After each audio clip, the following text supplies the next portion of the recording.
안녕하십니까. 좋은 아침입니다.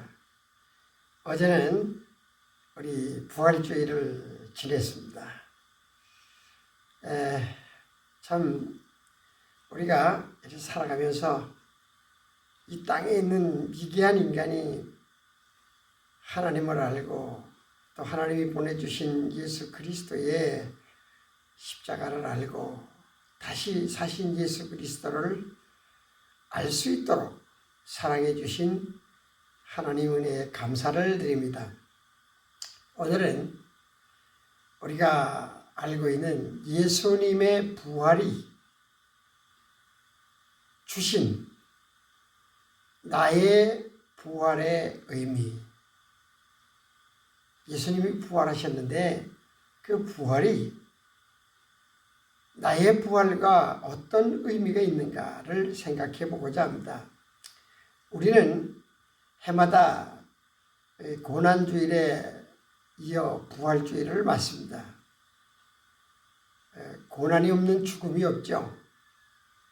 여기에서 기독교적 고난, 기독교적 죽음은 세상에 우리 육신이 생각하는 고난이나 죽음의 의미와는 다른 것입니다. 많은 사람들이 이 고난을 우리가 가지고 있는 육체적인 고난이나 통증, 또 외로움, 괴로움으로 대체하려고 합니다.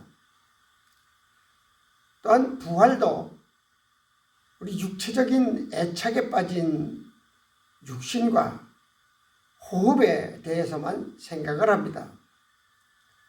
그러나 기독교적 고난이나 부활은 하나님께서 그 의미를 새롭게 부여하심을 알아야 합니다. 먼저 기독교적 고난이나 부활은 하나님께서 그 의미를 부여하실 때에 그 의미를 바로 알 때에 주님의 부활의 가치는 더 뜨겁게 우리의 가슴에, 우리의 삶에 다가오게 됩니다. 오늘의 부활이 더 깊은 의미로 나의 것이 될 수 있으면 나의 죄의 무게를 알아야 될 것입니다. 죄의 무게를 안다 하는 것은 나의 죄의 분량과 비례를 하죠. 죄가 무거울수록, 죄가 클수록 무게는 무거워지는 것입니다. 그 무게가 바로 십자가의 의미입니다. 예수님의 부활은 우리가 생각하는 육체, 우리가 생각하고 있는 호흡 있는 생명, 그 이상의 가치를 가진다는 것을 알아야 됩니다. 로마서 5장 20절에 보면 율법이 들어온 것은 범죄를 더하게 하려 함이라. 그러나 죄가 더한 곳에 은혜가 넘쳤나니. 인간의 죄의 무게를 안다는 것은 그 무게를 아는 것만큼 은혜의 삶을, 정직하고 거룩한 삶을 살 수 있게 되는 것입니다. 죄의 무게를 안다는 것은 그만큼 죄를 무서워하고 두려워하고 더 적극적으로 그 모든 것을 이겨야 할 힘을 가지는 원리가 되는 것입니다. 그만큼 용서에 대한 은혜를 알게 된다는 것이죠. 그래요. 우리가 선물을 주게 되면 돈을 많이 준 것은 가치 있게 생각하고 돈을 안 준 것은 가치 없이 생각을 합니다. 제가 문예지에 한 8, 9년 동안을 연재를 했는데 시도 있고 수필도 있고 그래서 한 달에 한 300권, 400권을 받아가지고 그것을 내 지인들에게 친구들에게, 목사님에게, 장로님에게, 집사님에게 나누어 드렸습니다. 그런데요, 제가 나중에 생각해 보니까 그것을 받으시는 분들이 그 책을 읽으시는 분은 80%도 안 되는 것 같아요. 왜 그러냐? 어떤 분은 만나면 목사님이 참 이런 글을 쓰신다는 게 너무 귀하고요. 어떤 친구 목사님은 당신같이 이렇게 발랄하고 이렇게 유쾌하게 사는 사람이 이런 글을 쓴다는 게 너무 신기하다. 내 옆에 당신 같은 사람이 글을 쓰고 있다는 것이 너무 소중하다라고 인사를 해요. 근데 어떤 분들은요, 7년, 8년, 10년이 가도요, 그 글의 내용을 한 번도 말하지 않아요. 읽어보지 않았으니까 그렇겠죠. 오늘 우리 예수님의 고난은 인간의 죄값입니다. 죄가 얼마나 큰지를 알아야 내가 거룩하고 은혜의 삶을 살 수 있게 되는 것 아닙니까? 우리 교회는요, 공동체의 인간 모두를 교회, 또 보이지 아니하는 개인적인 교회가 있습니다. 그리스도인이 신앙생활에 있어 중요한 것은 공동체도 중요하지만 그 공동체를 이루는 나 개인의 신앙이 매우 중요합니다. 이 공동체의 명예를 거르치거나 하나님의 영광을 가리우는 것은 나 개인의 신앙에 온전함이 없기 때문이라는 것도 알아야 됩니다. 그렇기 때문에 이 개인의 신앙은 절대적인 가치를 가지게 되는 거죠. 마치 한 줌의 모래를 움켜쥐었을 때 한 줌이 되려면 모래 한 알 한 알이 그것이 온전한 모래로서의 그 가치를 가지고 있을 때 한 줌이 되는 것처럼 나 한 사람 한 사람이 하나님의 교회 공동체, 하나님의 나라를 이루고 있기 때문입니다. 부활주일에 우리는 새로운 의미를 생각해 보고자 합니다. 주님이 고난과 죽음에 이르게 한 자가 바로 나 자신이라는 것을 알아야 합니다. 이전에 하나님을 모를 때는 아무것도 알지 못했습니다. 로마서 7장 9절에 보면 전에 율법을 깨닫지 못하였을 때에는 내가 살았더니 계명이 이름에 죄는 살아나고 나는 죽었도다 그랬습니다. 하나님의 말씀이 없을 때는 내가 죄인인지 내가 악인인지 내가 무엇인지를 알지 못했어요.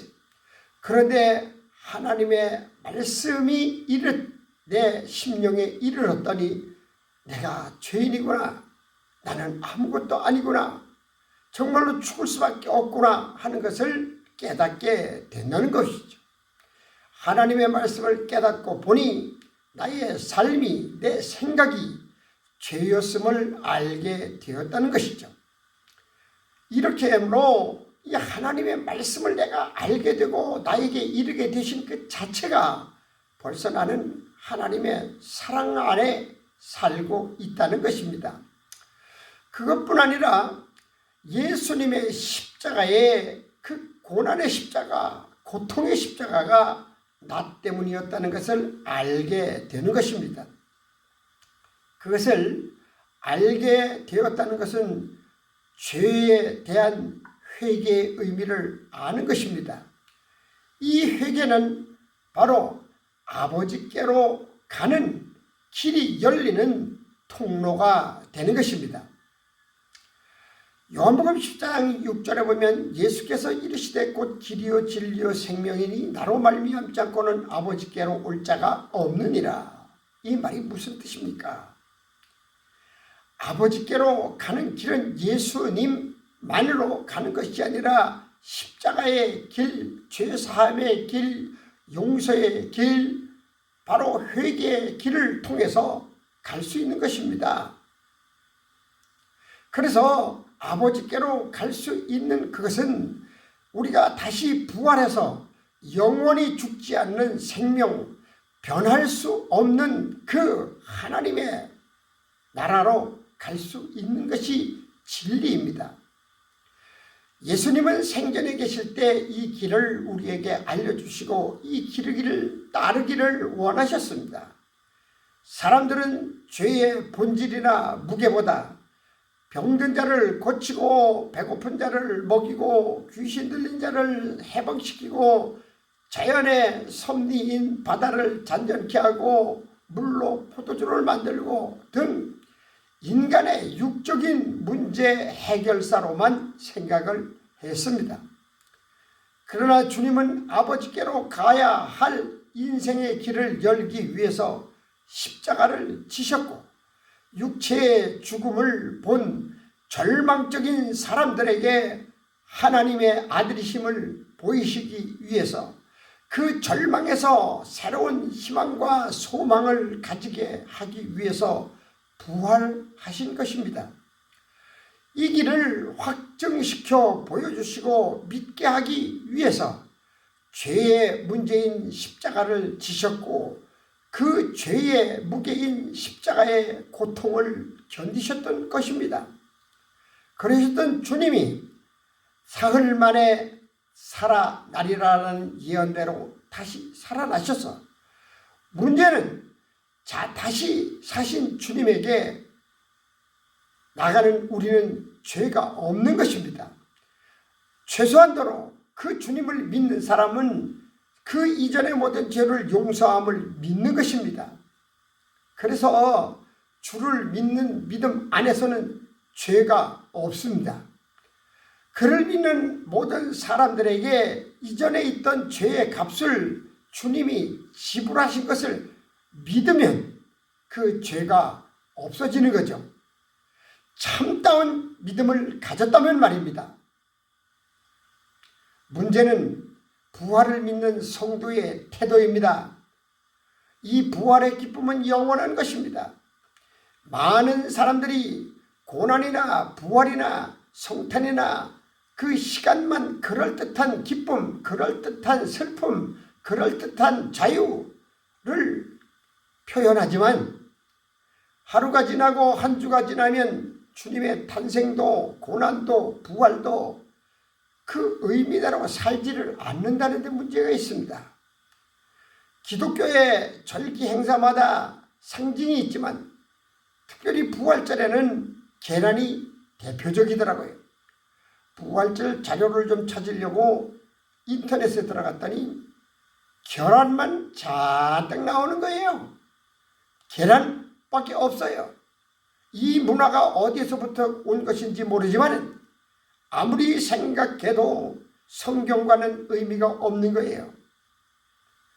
언제부턴가 우리 빼빼로데이가 있고 초콜릿데이가 있는 것처럼 의미로 이런 생각이 드는 것은 나쁜 애 생각일는지 걱정이 됩니다. 부활은 완전히 죽었다가 살아나는 것이 부활입니다. 가물어졌다가 살아나는 건 부활이 아니죠. 요한복음 19장 32절에 군인들이 가서 예수와 함께 못 박힌 첫째 사람과 또 그 다른 사람의 다리를 꺾고 예수께 이르러서는 이미 죽으신 것을 보고 다리를 꺾지 아니하고 그 중에 한 군인이 창으로 옆구리를 찌르니 곧 피와 물이 나오더라. 우리가요, 사람이 죽으면 검사가 지휘를 하잖아요. 사망 지휘를 하잖아요. 이 사람은 죽었다. 근데 이 시대의 법은 그 사망의 법을, 그 사망 지휘를 하는 법이 뼈를 꺾는 겁니다. 죽은 사람의 뼈를 꺾으면 꿈틀하거나 생기가 있으면 그 죽는 게 아니거든요. 그런데 다른 두 강도는 뼈를 꺾었습니다. 그런데 예수님은 다리를 꺾지 않으셨어요. 왜냐? 시편 22편 17절에 보니까 내가 내 모든 뼈를 셀 수 있나이다. 그들을 나를 주목하여 보고 그의 모든 뼈를 보호하시며, 여기 이 예수님이 십자가에 못 박히셨을 때 그 무게, 하중, 고통이 뼈 마디가 다 그 참 무게를 느꼈다는 것을 말씀하고 있거든요. 그런데 이 예수님께는 이 뼈를 꺾지 않은 이유가 시편 22편 10절에 17절에 예언이 되어 있어요. 내가 내 뼈를 셀 수 있나이다. 그들이 나를 주목하여 보고 시편 34편 20절에 그의 모든 뼈를 보호하시며 그 중에 하나도 꺾이지 아니하도다. 하나님께서 이 세상에 죄 많은 인생처럼 뼈를 꺾어서 죽음을 확인하는 것이 아니라 하나님은 예수 그리스도의 뼈를 보호해서 그 뼈를 꺾지 못하도록 하셨고 그 주님의 사망 지위는 창으로 옆구리를 찔러 물이 나오도록 해서 그 죽음을 확인하셨다고 되어 있습니다. 그렇다면 이 완전한 죽음, 우리는 부활을 위해서 무엇을 해야 하는가? 우리는 예수님을 믿어요. 그런데 그 믿음의 내용이 뭡니까? 완전한 죽음입니다. 우리의 죄 때문에 완전히 죽으셨어요. 그렇다면 우리도 다시 부활하려면 완전히 죽어야 돼요. 어떻게 죽냐? 육적인 죄의 씨를 죽여야 합니다. 정욕과 쾌락과 어둠의 존재를 완전하게 죽여야 다시 살아날 역사가 있다는 것입니다. 이것이 죽지 않고 살아나는 것은 부활이 아니잖아요. 어설프게 죽어놓고 죽었다고 말해서 될 것이 아닙니다. 우리의 신앙생활은 완전히 죽이는 겁니다. 내 필요할 때는 죽고 내가 필요하지 않을 때 살아나는 것이 아니에요. 완전한 부활은 완전한 죽음이 있을 때에 이루어집니다. 영적인 죽음도 완전히 죽어야 됩니다. 사탄의 영역인 어두움을 죽여야 됩니다. 시시때때로 나를 미혹하고 사망의 길로 미혹하는 어둠의 영을 나의 삶 속에서 완전히 죽여야 신령한 부활을 이룰 수가 있게 되는 것입니다. 땅에 발을 디디고 사는 존재인 이상 이 죽음의 싸움은 치열한 싸움입니다. 내 영혼에는 거룩한 영혼만 있는 것이 아닙니다. 사도 바울도 탄식을 했습니다. 로마서 7장 14절에 우리가 율법을 신령한 줄 알거니와 나는 육신에 속하여 죄 아래 팔려도다. 하나님의 말씀은 신령하고 무음한 것이지만은 내가 살아있는 동안에는 내 육신이 죄에 팔려있는 존재라는 것을 고백하고 있는 것입니다. 로마서 7장 19절 내가 원하는 바 선은 행하지 아니하고 도리어 원하지 아니하는 바 악을 행하는도다. 만일 내가 원하지 아니하는 그것을 하면 이를 행하는 자는 내가 아니요 내 속에 있는 죄로다. 그러므로 내가 한 법을 깨달아노니 곧 선을 행하기 원하는 나에게 악이 함께 있는 것이로다.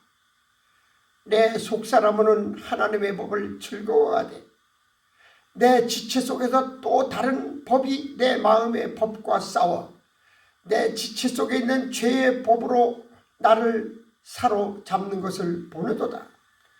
오라 나는 곤고한 사람이로다. 이 사망의 몸에서 누가 나를 건져내랴. 우리의 안에는 어둠의 영혼도 함께 존재함을 알아야 합니다. 이 두 영의 결과물이 나의 삶으로 나타나는 거 있잖아요. 내가 세상에 살면서 죄된 모습, 더러운 모습, 추한 모습으로 나타나는 것은 두 영 중에 어두운 영, 악한 영의 실제를 내 몸으로 행하고 사는 거예요. 내가 선하고 착하고 거룩하고 성결하고 참 의롭게 사는 것은 내가 의의 싸움에서 이겼기 때문에 그 싸움의 이김이 내 삶으로 나타내는 것입니다. 이사야 63장 10절에 보면요. 그들이 반역하여 주의 성령을 근심하게 하였으므로 그가 돌이켜 그들의 대적이 되사 친히 그를 치셨더니. 좀 말씀이 어렵죠. 그래서 제가 그 쉬운 성경을 찾아보았습니다. 쉬운 성경을 찾아보니까 이렇게 말씀이 되어 있습니다. 그러나 그들은 여호와께 등을 돌리고 여호와의 거룩한 영을 슬프게 했다. 그리하여 여호와께서 그들의 원수가 되시고 그들과 맞서 싸우셨다. 이것이 우리의 실제입니다. 우리가요 성령으로 산다고 해도 그들이 여호와께 등을 돌리고 여호와의 거룩한 영을 슬프게 했어. 그렇게 되면 여호와께서 우리의 원수가 되셔서 맞서 싸우신다고 하시고 계십니다. 바로 이 싸우는 영이 싸움을 도우시는 이가 성령이십니다. 그렇기 때문에 우리는 성령의 충만함을 가지고 살아야 됩니다. 우리는요 주님의 부활을 생각하면서 완전한 부활을 위해 완전한 육신의 죽음과 완전한 어두움의 영을 죽이는 삶이 필요하다는 것을 말씀하고 있습니다. 결론적으로 요한복음 5장 25절에 보면 진실로 진실로 너희에게 이르노니 죽은 자들이 하나님의 아들의 음성을 들을 때가 오노니 곧 이때라. 듣는 자는 살아나리라. 예수님이 부활하신 것처럼 우리도 주님의 음성을 들을 때 우리가 부활한다는 거예요. 자신이 부활하셔서 산 소망을 주신 그리스도께서 우리에게 주시는 부활의 소망이 뭡니까? 우리는 부활절을 기뻐하고 감사하고 영광 돌리지만 이 부활이 나에게 직접 주는 소망이 무엇이냐? 요한복음 5장 28절에 보면 이를 놀랍게 여기지 말라. 무덤 속에 있는 자가 다 그 음성을 들을 때가 오나니 선한 일을 행한 자는 생명의 부활로 악한 일을 행한 자는 심판의 부활로 나오리라. 아멘. 주님이 부활하신 것처럼 나도 부활할 것인데 내 부활이 이 참 악한 심판의 부활로 나오느냐 생명의 부활로 나오느냐가 주님이 주시는 부활의 의미입니다. 우리가요 정말로 이 부활절의 기쁨 부활의 의미를 안다면 요한복음 11장 25절 예수께서 이르시되 나는 부활이요 생명이니 나를 믿는 자는 죽어도 살겠고 무릇 살아서 나를 믿는 자는 영원히 죽지 아니하리니 이것을 내가 믿느냐? 부활절에 주님이 우리의 부활을 위해 정말로 이것을 믿느냐 하는 이 믿음이 오늘 우리의 믿음이 되어지시길 바랍니다.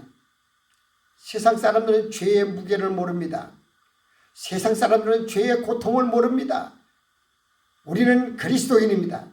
그렇기 때문에 예수께서 이르시되 나는 부활이요 생명이니 나를 믿는 자는 죽어도 살겠고 무릇 살아서 나를 믿는 자는 영원히 죽지 아니하리니 이것을 내가 믿느냐? 아멘. 믿습니다. 이것이 금년에 저에게 주시는 이 부활절의 의미, 이것을 새롭게 여러분에게 전해드리고자 하는 이 믿음, 하나님 여러분이 잘 기억하셔서 정말로 우리가 가진 이 부활절의 기쁨, 부활의 믿음이 바로 여러분의 믿음이 되어지시는 은혜가 함께 하시기를 간절히 바라봅니다. 감사합니다.